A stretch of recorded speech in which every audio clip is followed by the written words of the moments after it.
Olá, pessoal, tudo bem? Eu sou a professora Paula Couto e vou falar para vocês agora sobre conjuntos de pontos em coordenadas polares, ok? Então vamos lá. Eu vou começar com uma pergunta: qual é o conjunto de pontos P do plano polar que satisfazem a equação R igual a 2? Vamos pensar. Eu estou fixando R igual a 2, né? Estou fixando R igual a 2. E o θ? O θ eu simplesmente não estou fixando. Então, o θ pode ser qualquer valor. Então, eu vou deixar que o θ varie, tá? Então, vamos começar aqui marcando alguns pontos para a gente entender. Então, o raio, o R, que é a distância do ponto ao polo, está fixado em 2 unidades. E agora, o θ vai ser 0. Vou fazer em graus, mas independente disso, podia ser em radianos, não tem problema. Vamos fazer em graus. R igual a 2 e o θ 0 graus, eu tenho esse ponto aqui, certo? Ele está no próprio eixo polar, ok? Muito bem. Agora, se eu pego e marco para R igual a 2, θ igual a 30 graus, né? Eu vou obter esse pontinho aqui, certo? Eu marquei um ponto intermediário ali, vou seguir marcando pontos intermediários para a gente fazer uma imagem melhor no final, tá? Então, eu estou fazendo o θ variar aqui. Então, primeiro foi θ igual a 0 graus, agora θ igual a 30 graus, né? Eu vou pegar θ igual a 45 graus, θ igual a 60 graus. Note que o R eu estou mantendo fixo, R igual a 2. 90 graus o θ agora, né? Então, vejam que figura que a gente está formando à medida que fixa o R igual a 2 e não fixa nada em relação ao ângulo, né?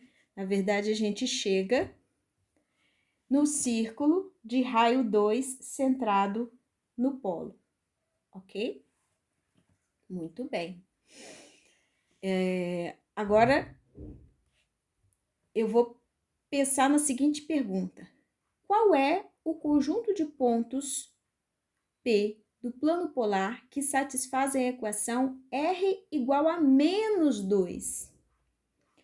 Bom, eu estou fixando θ? Não, estou fixando apenas a primeira coordenada como sendo negativa, né? Menos 2. Então, eu posso deixar a segunda coordenada assumir qualquer valor. Então, eu vou fazer isso, eu vou variar o θ enquanto eu mantenho o R igual a menos 2, a primeira coordenada igual a menos 2. Então, vamos lá, ó. Quando eu penso em R igual a menos 2, para esse ângulo aqui, 0 graus, né? Na verdade, eu estou pensando naquele ponto que está na semirreta oposta ao eixo polar, tá? A uma distância 2, ou seja, a semirreta oposta é essa aqui, certo? A uma distância 2. Então, eu estou falando desse ponto aqui, certo? Ou eu poderia pensar nessa segunda possibilidade de representação aqui, certo? Na verdade, se eu estou na semirreta oposta, eu estou num ângulo, formando uma semirreta que forma um ângulo de 180 graus com o eixo polar, a uma distância 2, ou seja, eu também caio nesse ponto aqui, ok? Só para remeter essa questão de primeira coordenada negativa, poder ter também uma primeira coordenada positiva associada a esse ponto, tá? Então, vamos fazer, continuar fazendo o θ variar.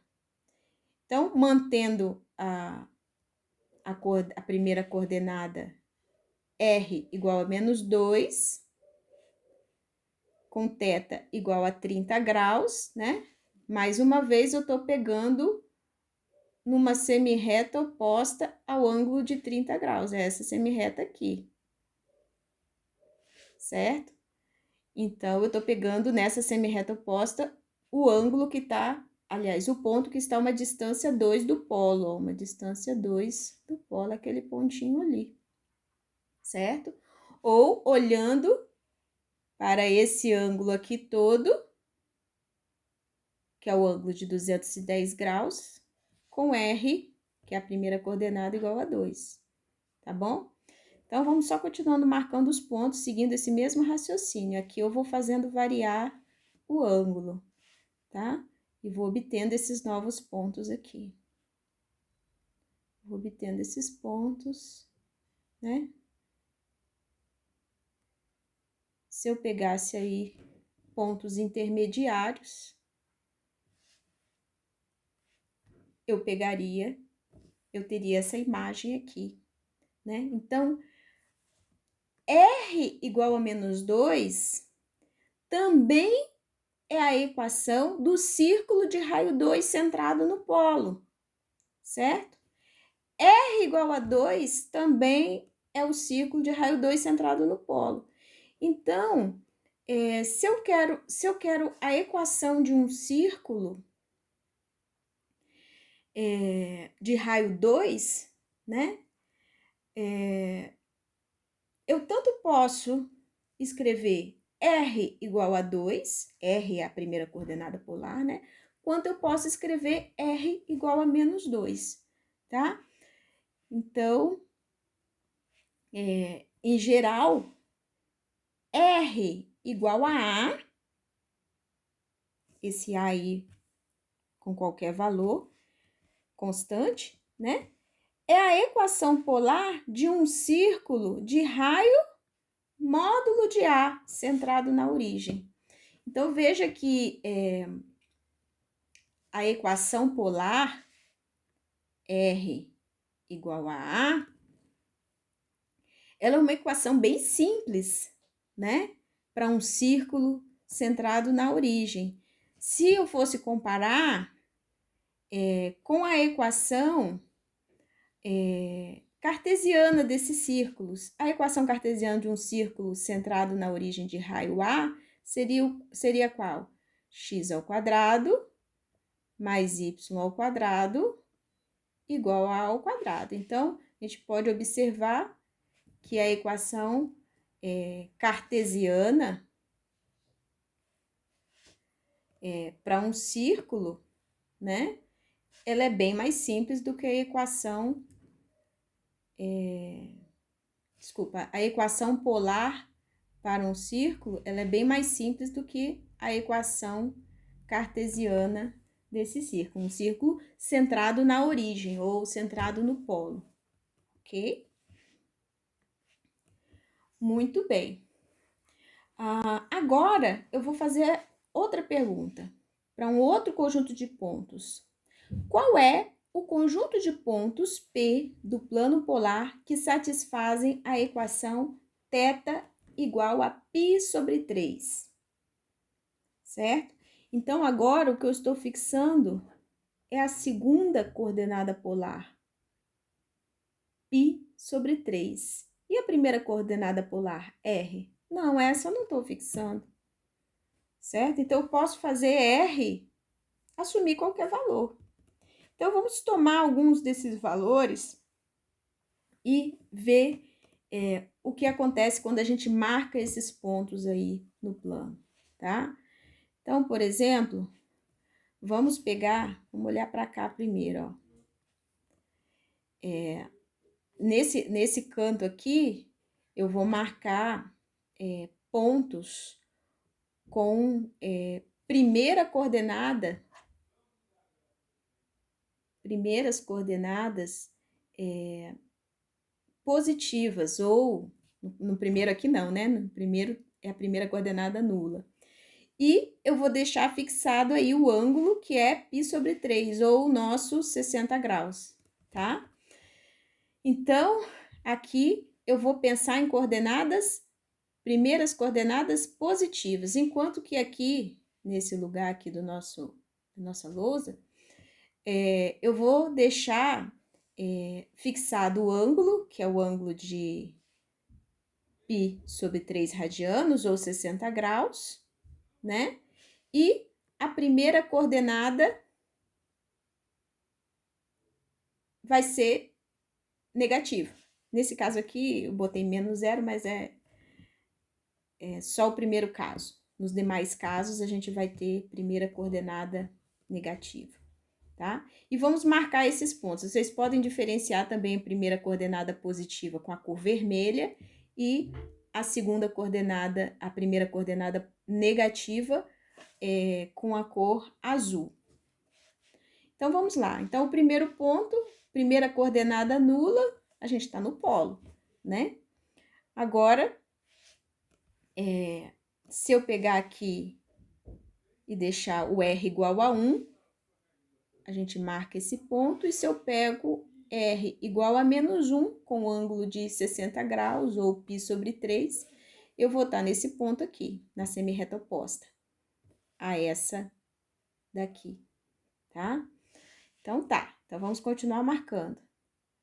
Agora, eu vou pegar R igual a 2 e deixar fixado o nosso 60 graus.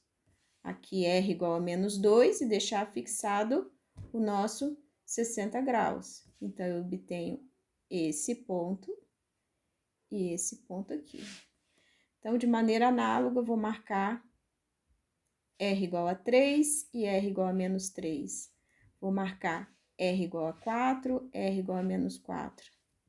Vou marcar R igual a 5, R igual a menos 5. O menos 5 saiu aqui do nosso espaço. Mas, enfim, se eu marcasse valores de R aí, intermediários a esses que eu falei, a gente teria o quê? Essa reta, ok? Então, a gente tem aqui a resposta para a nossa pergunta, né? Essa equação aqui, θ igual a π sobre 3, é a equação da reta que passa pelo polo com coeficiente angular igual a tangente de π sobre 3, ok? Ou seja, o ângulo que a reta forma com o eixo polar é π sobre 3, ok? Muito bem. O que a gente pode observar aqui?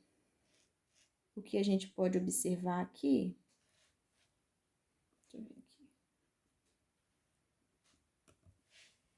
É que essa reta aqui, θ igual a π sobre 3, ela, em comparação com a equação dessa reta em coordenadas cartesianas, ela é mais simples, né? Porque em coordenadas cartesianas, em vez de aparecer uma única coordenada,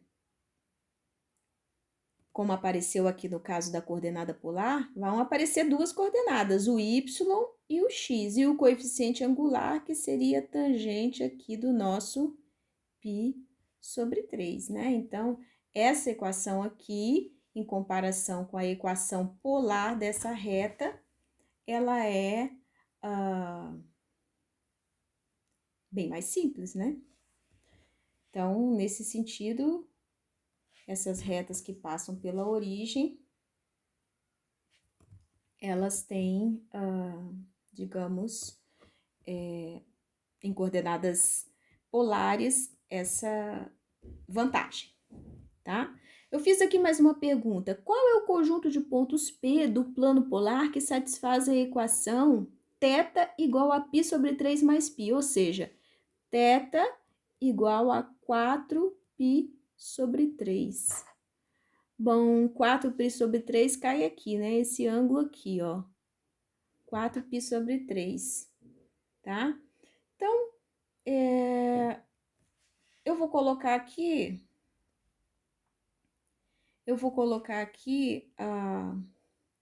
a marcação de pontos, deixando novamente a primeira coordenada R variar, tá? Então, vou deixar o R variar. Vou fazer isso, então, né? Ó, aqui eu tenho o R positivo para esse ângulo, que é 4π sobre 3, ou 240 graus, né? E aqui, nessa parte aqui, eu vou marcar com o R sendo negativo. Então, eu vou obtendo esses pontos aqui, tá? Para o positivo já saiu da nossa janela de visualização, mas veja que a gente tem todos esses pontos aí, ou seja, essa reta é a mesma reta que a gente conseguiu no caso anterior, né, para essa pergunta aqui, né? Então, o que a gente pode concluir, tá? Essa equação aqui, ó, θ igual a um θ0 fixado, a um ângulo fixado, ou ainda θ mais θ igual a θ0 mais 2κπ, ou ainda θ mais θ0 mais 2k mais 1π, né? Com k pertencente aos inteiros, vai ser a equação polar de uma reta que passa pelo polo, ok? Como no caso dessa, a inclinação dessa reta do exemplo, né, foi tangente de π sobre 3, né? Então, até no segundo caso, onde a inclinação era, o ângulo formado era, o ângulo fixado era 4π sobre 3, a tangente de 4π sobre 3 coincidia com a tangente de π sobre 3. Então, várias equações que levam a um mesmo conjunto de pontos, que é uma reta que passa pela origem ou pelo polo, ok? Então, nós vimos aí dois conjuntos de pontos que têm equações polares bem simples, que foram círculos centrados no polo ou na origem e retas passando pelo polo. São equações que têm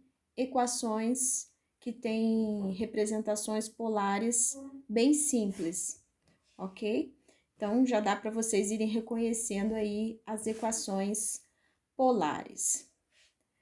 Muito bem, pessoal. Então, esses foram alguns conjuntos de pontos bem simples que a gente gostaria de apresentar para vocês, ok? Nos vemos, então, no próximo vídeo. Um beijo grande e fiquem bem!